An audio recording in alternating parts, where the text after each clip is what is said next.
Probably the thing which most stands out, and I think we touched on it, is the whole thing about people.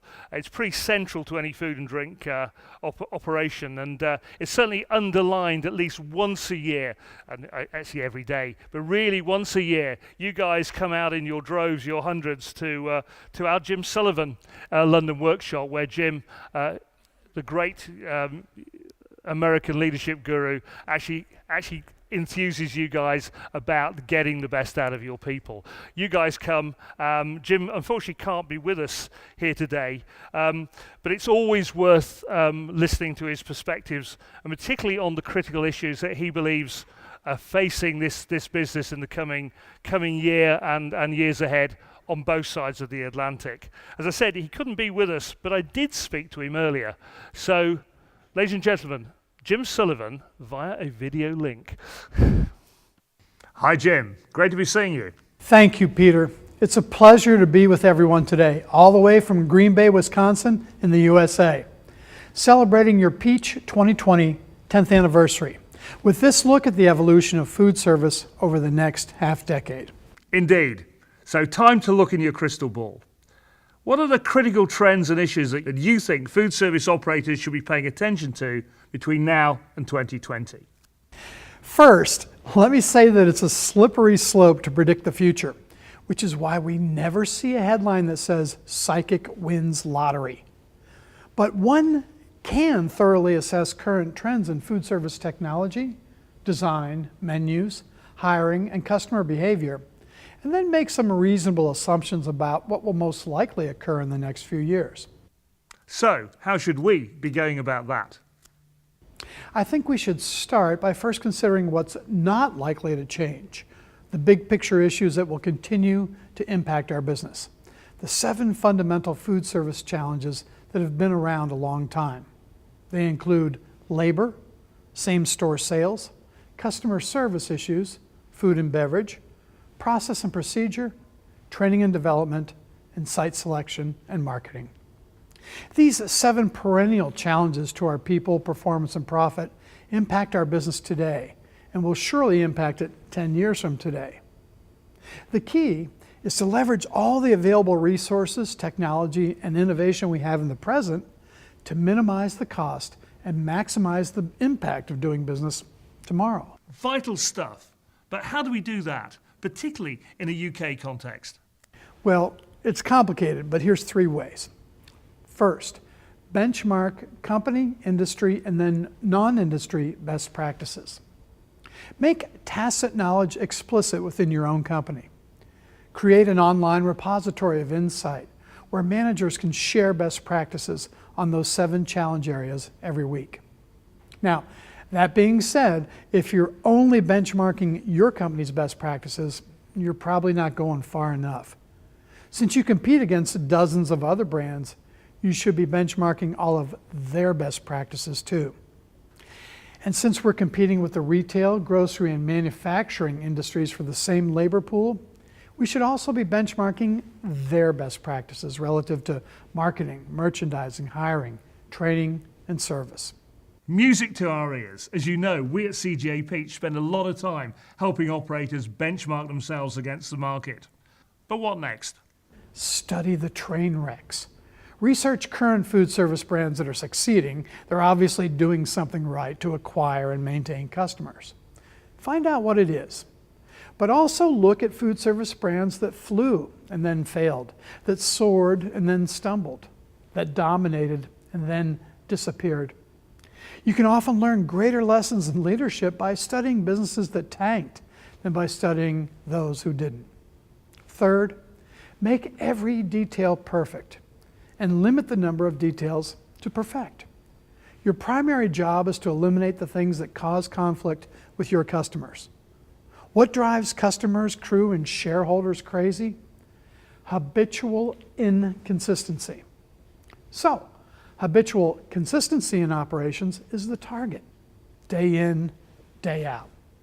To achieve that, we need to build perfection into our processes and design quality into every procedure, especially training. Okay, benchmarking, studying others' failures, and aiming for habitual consistency. Those are the keys. But how do we deliver on them? Embrace technology. 125 years ago, if you asked a farmer what he needed to be more productive, he'd probably say he'd like a horse twice as strong that ate half as many oats. He wouldn't say he needed a tractor. Ask a food service operator in 1995 what she needed to be more profitable, and she'd say lower labor costs and higher sales.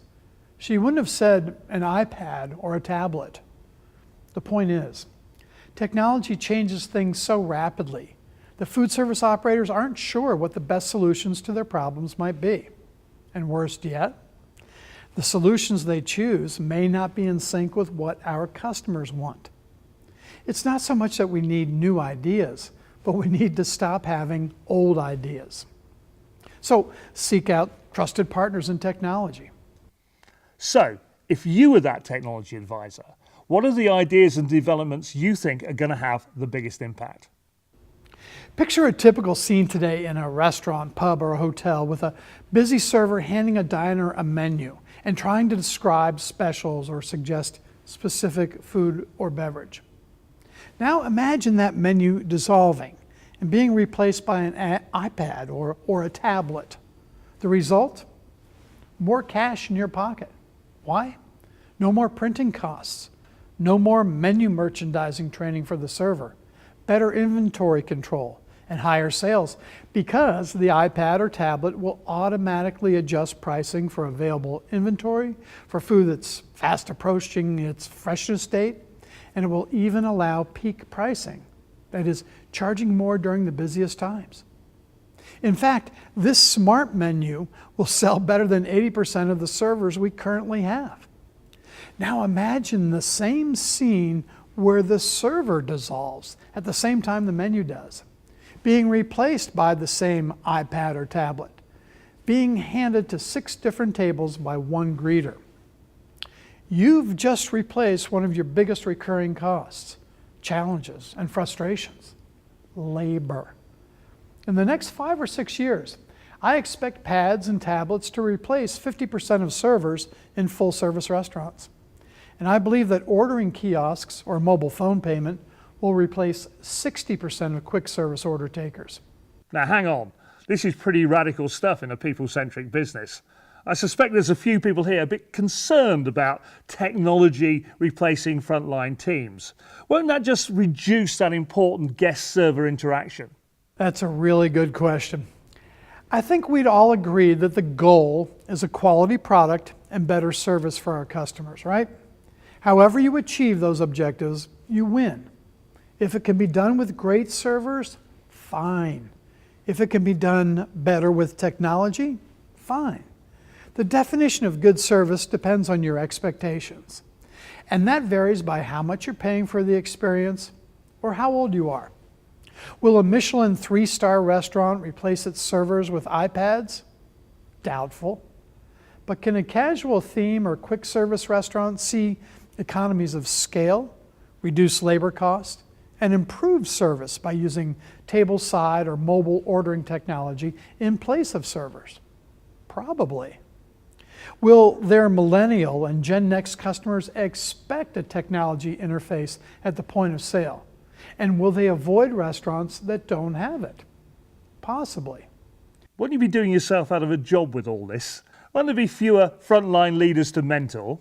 My hope is that managers will invest the additional freed up supervision time into more attention and more hospitality for our customers. After all, service is our invisible product, but it's difficult to teach and even more challenging to execute. Well, I'm sure we'll be continuing to debate that over a glass or two later today. So, apart from embracing technology, big though that is, what are the other couple of important things you think we should be grappling with? Continuously improve. Direct and inspire your teams to be brilliant at the basics, and motivate your restaurant managers and above restaurant leaders to exert constant, gentle, daily pressure to improve. Be self-competitive. Every day, ask yourself, how can we become the kind of company that would put us out of business? Evolve into that company in the next 5 years. 3, make hiring the most important decision. When you have great people on your team, despite the cost, despite the effort, great things always happen. Companies don't build business, they build people. People build business. So out-teach, out-train, and out-develop the competition. So, a successful 2020 will come down to embracing technology, being self-critical, and building strong teams every day. Any final piece of advice to help us make that happen? Well, menus will change, technology will improve, and concept creators will continue to innovate. The key strategies are to continuously improve. Never get bored with the basics, and remember that the future starts today. Jim Sullivan, thank you so much for your time, your ever-perceptive insight, and for continuing to challenge us all. Thank you. Thank you so much, Peter. And I hope to see everybody here and their managers at my Fundamentals Masterclass in London next spring. Jim Sullivan, a bit different. And actually, the thing about talking to Jim, even if long distance and some time ago, I think there's a few points that we'll be picking up on in our final session today. And a longer version of that interview will be available next week if you want to see it on our website. But I think a key thing that comes out of that, as always, is about training teams to not what to do, but how to think. And Jim, as he said, will be back in May.